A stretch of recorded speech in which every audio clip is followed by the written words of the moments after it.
Primeramente mi pregunta va orientada a un comentario, bueno, a un pasaje que escuché ayer en uno de los programas de Carla y me llama la atención ver su opinión sobre, el comentario va sobre todo lo que ha sido referido en la clase de hoy y lo que escuché ayer sobre un profesor de una escuela allá en Israel, donde hablaba de que Jesús o Yeshua, como lo queramos llamar, nunca fue reconocido como Mesías. Jesús no era el Mesías que los judíos esperábamos y la razón es muy simple.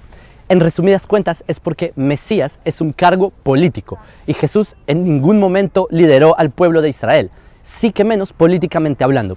Les explico a qué me refiero y para eso es necesario primero entender qué significa la palabra Mesías o Mashiach en hebreo. El problema es que comúnmente las personas con un trasfondo cristiano suelen relacionar la palabra Mesías con la palabra Cristo.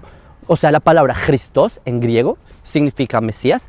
La gente lo suele relacionar con Jesús y por eso cada vez que relacionan a Jesús con Cristo, lo relacionan con la palabra Mesías. Pero ¿qué significa la palabra Mesías? Si la gente entendiera su significado original, se darían cuenta que Jesús no fue un Mesías. ¿Y por qué les digo que la palabra Mesías tiene que ver con la política? Les explico. Mesías es la forma en español de decir el término Mashiach, en hebreo, ungido, es en la traducción del español. ¿Qué significa ungido? Pues ungir era un ritual que Israel hacíamos en la antigüedad para así delegar un cargo colectivo a ciertas personas, por ejemplo, a ciertos descendientes de Aarón, el hermano de Moisés. Antes se les ungía con aceite para darles un cargo de sumo sacerdote. Y esto se hacía con un aceite de unción, como dice en Éxodo 30. Y este aceite también se usaba para coronar a reyes de Israel.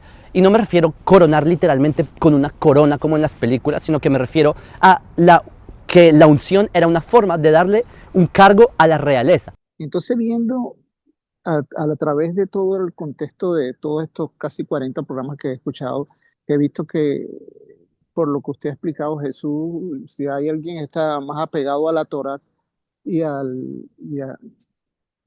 a promover las leyes del judaísmo, este, mi pregunta va, ¿usted considera que pudo haber sido Jesús considerado Mesías por alguna parte del pueblo que estaba en el antiguo Palestina? Bueno, respondo, yo creo que no. Y creo que no por la sencilla razón, una norma absolutamente general entre los judíos es que el Mesías no puede fracasar. Y cualquier Mesías que fracase, es decir, que no instaure o que no prepare el camino para una instauración del reino de Dios, y en la época de Jesús es en la tierra de Israel, ese individuo no será considerado el Mesías. Y la mayoría inmensa de los judíos no creyeron en la resurrección de Jesús, ni tampoco en el mesianismo de Jesús. Es más, y respecto a Jesús en el judaísmo actual, yo he afirmado muchas veces que los intelectuales judíos que estudian la Biblia no les cabe ni la menor duda desde mediados, finales del siglo XIX, pero sobre todo desde un poco antes de mediados del siglo XX, que Jesús era un judío integral y que por lo tanto pertenece a sus filas. Ahora, aún así, tampoco dicen que Jesús fue el Mesías y nadie le hizo caso. Y la prueba es que como ahora es muy difícil que nazca un héroe personal que conduzca a Israel al triunfo sobre todas las naciones, la inmensa mayoría de los judíos piensa, junto con el libro de Daniel, que la figura del Mesías ha de ser considerada colectivamente. El Mesías es todo el pueblo de Israel. Y de eso están absolutamente convencidos todos los judíos fanáticos, que están casi muchos de ellos concentrados en Jerusalén, están absolutamente convencidos de que tarde o temprano vendrá el reino de Dios y que conforme a los profetas, Israel dominará absolutamente a todas las naciones del mundo y la tierra será un conglomerado de naciones destruidas si no aceptan a Yahvé, o un conglomerado de naciones que aceptan a Yahvé, pero que Israel tendrá la primacía política y militar. Están totalmente convencidos. Pero eso será el pueblo de Israel en su conjunto. Así que usted dirá, bueno, ¿y cómo se puede pensar esto en el siglo XXI? Y yo les respondo, como han dicho algunos judíos, pues, amigos míos y tal, dice, bueno, ¿y cómo podemos pensar que aunque la inmensa mayoría del Islam sea absolutamente pacífica, es decir, hay 1.600.000, eh, no, 1.600 millones de musulmanes en el mundo, los cuales el 85 o el 90% son pacíficos, pero el 10 o el 15% son fanáticos y su lema es arrasar y eliminar a Israel de la faz de la tierra. ¿Cómo es posible que en el siglo XXI esa gente siga teniendo esa idea y que se comporte, por ejemplo, con la cultura, con el arte, y no digamos con las mujeres, como hacen los talibán? Pues es posible en el siglo XXI. Las dos cosas son posibles, aunque nos parezca mentira.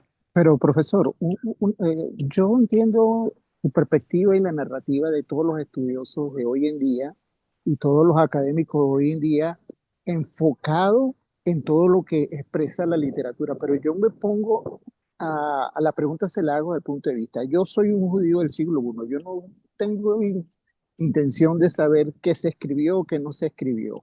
Rompo los paradigmas del momento. Llamo a los fariseos serpientes. Supuestamente entro al templo y hago eh, lo que hago. Todo lo que usted expresó hoy en la clase, eso no pudiera llamarnos a contextualizarnos como si estuviéramos en el siglo XXI, no como hoy toda la información que tenemos no lo pudiera llevar a pensar que pudo haber sido por alguna parte de la gente de Palestina considerado el Mashiach, como dicen los hebreos. He dicho que no, porque no creían en su resurrección y porque había muerto en la cruz.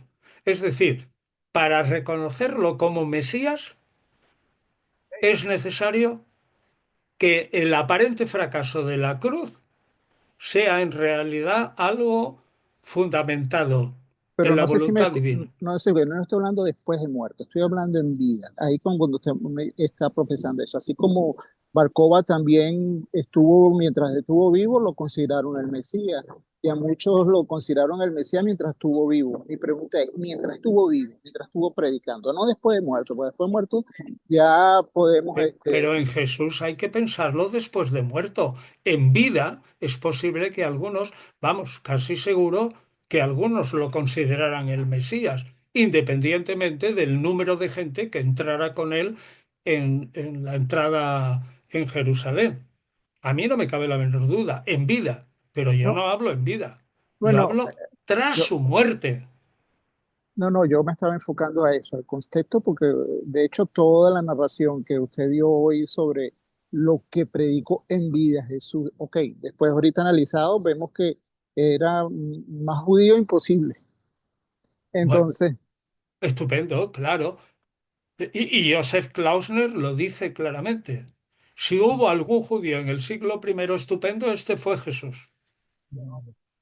Aunque se pasó de la raya, dice Klausner, ¿no? Entonces sí, pero en vida.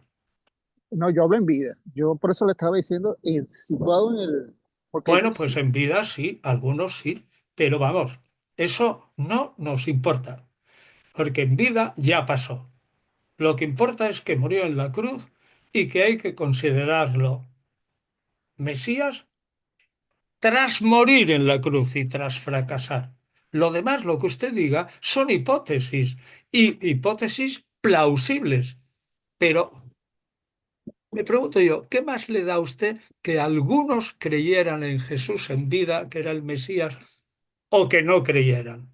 Que fueran 10.000 o 20.000 o 100.000 en vida. Si resulta que lo importante es que murió en la cruz, lo importante es que esos 10.000 o 20.000 lo creyeran Mesías una vez muerto en la cruz y creyeran en su resurrección. E históricamente ocurrió que el 99,5 o más del pueblo judío dijo que no era posible creer eso, que no, que eso iba en contra del judaísmo y que por lo tanto Jesús era un Mesías fracasado y no era el Mesías. Yo creo que ya está claro, Pedro.